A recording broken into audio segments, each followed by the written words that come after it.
Бұл Шымкент қаласы Тасай тұрғын алабында орналасқан жарты ғасырлық тарихы бар Дина Нұрпейісова атындағы номері 116 жалпы орта білім беретін мектебі.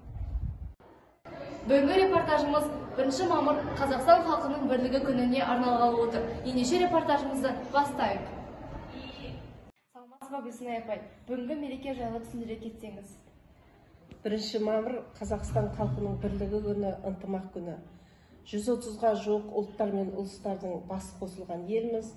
Қиын-қыстау заманында көптеген ұлттар Қазақстанға жер аударылып келді.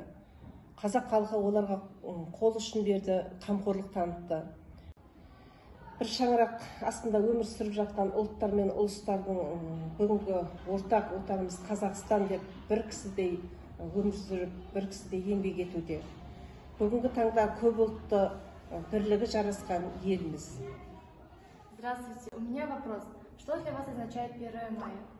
1 мая для меня означает, это праздник мира, труда, дружбы. Казахстан является многонациональной страной, и я горжусь, что мы живем в мире, дружбе и согласии. Наши предки говорили, один в поле не воин, и мы пытаемся помогать друг другу как можем. Существует казахский обычай оса. Один положит один кирпич, а все вместе мы сможем построить дом. Большую, благополучную, дружную семью.